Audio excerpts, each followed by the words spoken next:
कैसी महिलाएं हैं कि जो बलात्कारियों को तिलक कर रही हैं और लड्डू बांट रही हैं? ये वो विषकन्याएं तो नहीं है जो हमारे पुरखों के राजा महाराजाओं के राज को जिन्होंने छीन लिया। और जिस ग्रंथ में लिखा है कि ढोल गवार शूद्र पशु नारी सब दानन के अधिकार, अरे तुलसीदास की माँ को तो मर जाना चाहिए कि जिसने ऐसा बेटा पैदा किया जो कह रहा है कि नारियों को जो पीटना चाहिए। और जो ये मोदी जी जो अडानी अंबानी टाटा बिरला को मजबूत करा जा रहा है उसके मंदिर बन रहे हैं, तो नकली लोगों का तो धंधा ही चल रहा है यहाँ पर। असली तो सारा वजूद ही मिटा दिया इन लोगों ने। थोड़ी बहुत जनता की आवाज है, असली जनता के पास ये बड़े बड़े चैनल जाते ही नहीं है। ये अपने ही लोगों को खड़े कर देते हैं, अपनी ही महिलाओं को खड़े कर देते हैं। के लिए महंगाई हुई है, वरना जनता के लिए महंगाई नहीं है। देखिए उनके कहने से अगर वो ये कह देंगे कि नहीं आप तो पुरुष हो, मैं क्या मान लूंगी, मैं महिला हूँ, मैं महिला रहूंगी।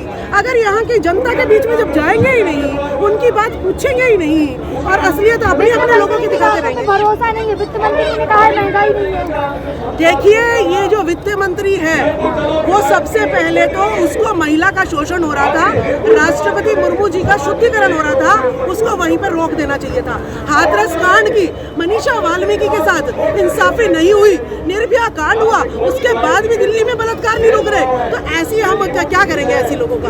और तो और यहाँ पर नेताओं को औरतें परोसी जाती हैं तो और उनका भी ये विरोध नहीं करती है। तो मैं ऐसी महिलाओं को जो पार्लियामेंट में बैठी हैं, ये हमारे लिए जो है सही नहीं है। जो महिलाओं की आवाज नहीं उठा सकते हैं, हम उनको नहीं मानते। कौन हमारी फाइनेंस मिनिस्टर और कौन जो है स्मृति ईरानी हम नहीं जानते हैं, क्योंकि मैं तो डरती हूँ स्मृति ईरानी से। किसी अपनी सहेली का पति चोर लिया, कहीं मेरे का पति कोई न चोर ले। सावित्री बाई फुले के साथ खड़ी रही। हाँ, मैं फातिमा शेख बोल रही हूँ। हाँ, मैं झलकारी बाई बोल रही हूँ। मैं झलकारी बाई बोल रही हूँ जिसने दुश्मन के दांत खट्टे कर शहीद हुई। हाँ, मैं झलकारी बाई बोल रही हूँ। मैं रमा बाई बोल रही हूँ। हाँ, मैं रमा बाई बोल रही हूँ। संविधान निर्माता को बनाने के लिए बच्चों की शहीदी और कुर्बानी देने वाली। हाँ, मैं रमा बाई बोल रही हूँ। हाँ, मैं फूलन देवी बोल रही हूँ। मैं फूलन देवी बोल रही हूँ। बलात्कारियों और दुष्टों का नरसंहार कर स्त्रीत्व के सम्मान की लाज रखने वाली। हाँ, मैं फूलन देवी बोल रही हूँ। हाथरस का जो केस जो रिजल्ट जो है जजों ने दिया है उससे दुखी होकर थोड़ा सा पीड़ा मन में रखकर ये कविता मैंने आज सावित्रीबाई फुले के जन्मदिन पे। हाँ, मैं भारत की सक्षम नारी बोल रही हूँ। वो इस बात का विरोध नहीं करती है। अगर मेरे घर में मेरा पति या मेरा बेटा किसी महिला के प्रति दुर्व्यवहार रखेगा तो मैं उसको तुरंत टोकूंगी। लेकिन ये कैसी महिलाएं हैं जो आपकी बिल्किस बानो थी, उसके जब हत्या बलात्कारियों को जेल से छूटा तो महिलाओं ने तिलक करा। कैसी महिलाएं हैं? लड्डू बांटे थे। कैसी महिलाएं हैं कि जो बलात्कारियों को तिलक कर रही हैं और लड्डू बांट रही हैं? ये वो विषकन्याएं तो नहीं है जो हमारे पुरखों के राजा महाराजाओं के राज को जिन्होंने छीन लिया कि वो ये वही विषकन्याएं तो नहीं है जो आज भी बलात्कारियों को जो सम्मान कर रही है कि जाओ तुम बलात्कार करो और हम तुम्हारा यही तिलक करेंगे और लड्डू बांटेंगे। ये कहीं वही विषकन्याएं तो नहीं है? मुझे कहीं यही विषकन्याएं आज भी भारत में उसी तरीके से हमारे नेताओं का शोषण तो नहीं कर रही है। जो समाज जो काशी राम जी ने राह दिखाई थी, जो बाबा साहब अम्बेडकर ने राह दिखाई थी, जो ज्योतिबा फुले ने राह दिखाई थी, जो बाबू जगदेव प्रसाद कुशवाहा ने अपनी शहीदी से राह दिखाई थी, इस राह से हमारे नेता क्यों भटक रहे हैं? क्या आज भी कोई विषकन्या तो इस देश में नहीं है जो हमारे राजपाट को लूटने में लगी हुई है? आज भी मुझे डाउट बना हुआ है। 2023 में जो है आप बहुत विरोध कर रहे हो हिंदूवादियों का, उनकी जो कथाओं को लेकर, रामचरित की जो चौपाइयों को लेकर एकदम से हो क्या गया ओबीसी वालों को, SC ST को?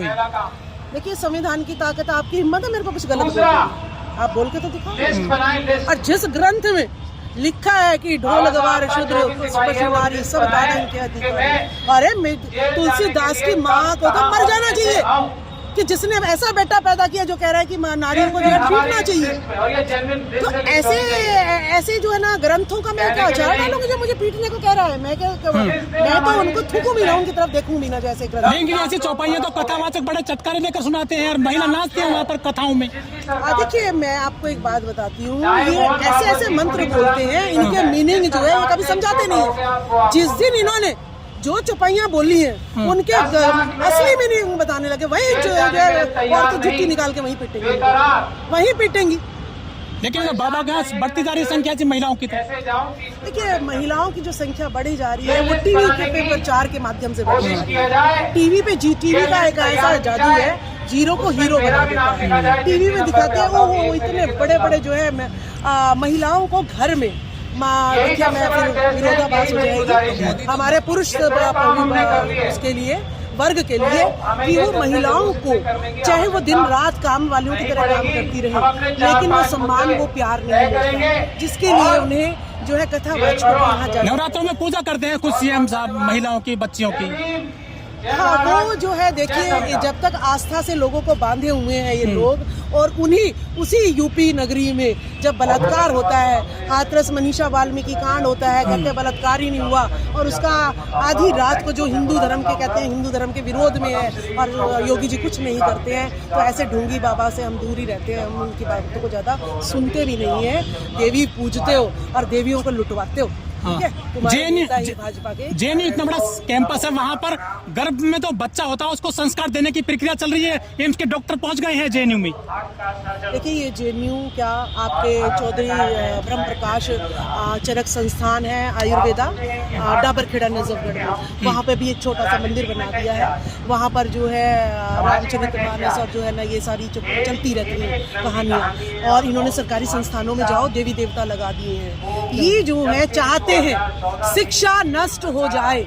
यूक्रेन से हमारे बच्चे जो है, यूक्रेन छोटी सी कंट्री है, वहाँ पे हमारे बच्चों को सही डॉक्टरी की नॉलेज मिल रही है, और यहाँ पे कह रहे हैं डॉक्टर जो बन रहे हैं उनको कि भाई राम नाम जपो तुम। तो ऐसे जंग देश में पढ़ाने का कहाँ क्या औचित्य रह गया है कि अगर किसी का कोई मेरे पास पेशेंट आएगा, अगर मैं डॉक्टर हूँ, कोई पेशेंट आता है तो मैं कहूँगी राम नाम जप, भाई कोई जरूरत नहीं तेरा ऑपरेशन करने का, राम नाम जप तेरा पेट ठीक हो जाएगा। वो तो नारे लगाती जनता की हम राम को लाए हैं, हम उनको लाएंगे जो राम को लाए हैं, तो क्या दिक्कत है इससे? देखिए उनके लिए जनता जो है उनके बेचुने हुए उनके खरीदे हुए दलाल है। हमारे लिए जनता जो है जैसे कॉलोनियों में रहती है, स्लम क्लस्टर्स में रहती है, 25-25 गज में 10-10 गज के प्लॉटों में जो रहती है, वो हमारे लिए जनता है। वो हमारे लिए जनता है। हमारे लिए जनता ये नहीं है कि 50-500 रुपए में जो है खरीद के ले आओ और उनसे कहो जो मैं बोलूंगा वही तुम्हें बोलना है। वो मेरे लिए जनता नहीं है, वो मेरे लिए दलाल कह रही है कि मीडिया जो है किसी जीरो को हीरो बना देता है, लेकिन मोदी जी कहते हैं कि मैंने मीडिया का सहारा नहीं लिया, एक अकेला मोदी सब पर भारी।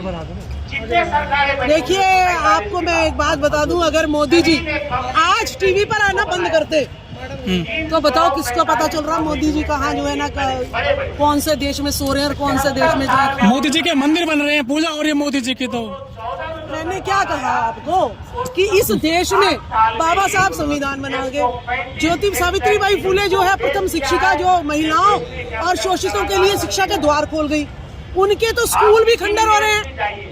और जो ये मोदी जी जो अडानी अंबानी टाटा बिरला को मजबूत करा जा रहा है उसके मंदिर बन रहे हैं, तो नकली लोगों का तो धंधा ही चल रहा है यहाँ पर, असली तो सारा वजूद ही मिटा दिया इन लोगों ने। राहुल गांधी देश का बदनाम कर रहे हैं विदेश में जाकर के। देखिए राहुल गांधी जी तो विदेश में जाके बदनाम कर रहे हैं। राहुल गांधी जी को जो है ना कांग्रेस 55 साल हमारे देश में राज करी है, 55 साल, ठीक है। और राहुल गांधी जी को जो है ना पहले कांग्रेस वाले खत्म करके आम आदमी पार्टी को खड़ा करना चाहते थे, उन्होंने आम आदमी पार्टी कांग्रेस को बदनाम करके खड़ी कर दी। अब वो चाहते हैं भाई आम आदमी पार्टी अभी राष्ट्रीय पार्टी तो बनी नहीं, और बहुजन समाज पार्टी को ये राष्ट्रीय पार्टी मानते नहीं है क्योंकि 90% की ये पार्टी है। तो इन्होंने क्या किया है, अभी भी ऑपोजिशन में कांग्रेस को ही रखना पड़ेगा, ये ऑपोजिशन में भी हमें बर्दाश्त नहीं कर सकते, तो इसीलिए राहुल को दोबारा ये जो है मीडिया वाले दिखाने लग गए। राहुल क्या कर रहा है हमें इससे कोई लेना देना नहीं है। हमें बहन जी मायावती जी क्या कर रही हैं, लालू प्रसाद यादव क्या कर रहे हैं, अखिलेश यादव क्या कर रहे हैं, जगन भुजबल क्या कर रहे हैं, और नीतीश जी क्या कर रहे हैं, अशोक गहलोत क्या कर रहे हैं, हमें इस बात से सीबीआई के सामने कर रहे हैं, वो तो ईडी के सामने कर रहे हैं सर जिनके नाम लिया आपने। देखिए वो तो इसको बाबू जगदेव प्रसाद कुशवाहा जी को तो ईडी भी नहीं, उन्होंने तो सीधा ही शूट आउट कर दिया गया था, ठीक है। मानसिक प्रताड़ना जो है मुझे भी अभी 2 दिन पहले हुई है, बहुत ज़्यादा ही धमकियाँ मिली है कि फेसबुक और मोबाइल भी बंद करना, अगर ऐसे वक्तव्य तो हमें सच्चाई बोलने की, जो सच्चाई बोलेगा उसको ईडी का भी सामना करना पड़ेगा। और जो है अब कहेंगे जी बताओ सत्येंद्र जैन की भी तो ईडी कर रही है, तो यानी वो भी सच्चे हो गए, मनीष सिसोदिया भी सच्चे हो गए, या वही मनीष सिसोदिया है जो इस बहुजन पर आक्रमण किया था जिसने, ये वही मनीष सिसोदिया है, ये कलम कसाई है ये। और सत्येंद्र जैन की रानीखेड़ा में, मुंडका में इतनी सारी जमीनें कहाँ से खरीद ली उसने, घोटाले तो इन्होंने करे हैं। तो कट्टर ईमानदार है, घोटाले जितने भी ठेके हैं सब इन्हीं लोगों के हाथ में है, बता दो नहीं हो। कट्टर ईमानदार पार्टी है हमारी पार्टी, ऐसा कहते हैं वो। कट्टर ईमानदार तो ये है। जन लोकपाल बिल पे यही इसी रामलीला ग्राउंड में इन्होंने इतना बड़ा आंदोलन किया था कि सत्ता में आते ही सत्ता की तो बात ही नहीं थी, पार्टी तो बनी ही नहीं थी कि हम जन लोकपाल बिल लाएंगे। कहाँ है वो जन लोकपाल बिल? कहाँ है अन्ना हजारे? कहाँ है योगेंद्र यादव? कहाँ है प्रशांत भूषण? सबको धोखा देके और खुद मुख्यमंत्री बन गया। ऐसे मुख्यमंत्री को हम उम्मीद करेंगे कि वो हमें इंसाफ देगा? कोई विभाग नहीं है मैडम। शिक्षक दिवस पर एक शिक्षिका को ही उसने जो है सस्पेंड कर दिया, और हम कह रहे हैं वो हमारे लिए ईमानदार पार्टी है। धोखों की पार्टी है, लुटेरों की पार्टी है, मनुवादियों की पार्टी है, और कुछ नहीं है। एक बाबा सर जेल में है, वो बलात्कार के आरोप में कह रहे हैं कि कबीर और साथ में शराब पीते थे, वो उनको कटक किया जेल से। देखिए अब जब इनके पास कोई ऑप्शन नहीं बचता तो हमारे संतों को अपने साथ जोड़ना शुरू कर देते हैं। वो कहते हैं जी गौतम बुद्ध भी विष्णु के अवतार थे, भाई अम्बेडकर जी भी जो है ना ब्राह्मण थे। तो ये तो हम लोगों का, देखिए हमारा देश है, हमारा तो सारा आखिर में लेना ही पड़ेगा। जिस दिन ये बहुजन समाज जाग गया उस दिन मोहन भागवत कह रहा है ये पंडितों की गलती है, अभी तो पंडितों की बता रहा है, फिर ये कहेगा जी हम तो आपके सेवादार हैं, बाहर से आए हैं, सेवा करने के लिए आए। जिस दिन ये बहुजन जाग गया उस दिन ये स्थिति आई। जितने चाटे पड़ रहे हैं ये सोशल मीडिया, बहुजन सोशल मीडिया जितनी आवाज अब जनता की उठा रही है, ये उठा रही है जनता की आवाज। ये नकली बड़े बड़े चैनल बनाने की मांगे उठ रही है। देखिए इनके पुख्ते मर गए, 1000 सालों से राज कर रहे हैं, आज तक तो हिंदू राष्ट्र बना नहीं पाए। ठीक है, हमारे खून को बदल दोगे क्या? नेशनल दस्तक की आपसे गुजारिश है कि अगर इसको बचाना चाहते हैं तो नेशनल दस्तक को सब्सक्राइब करने के लिए रेड कलर के सब्सक्राइब बटन को दबाएं, फिर बेल आइकन की घंटी दबाएं।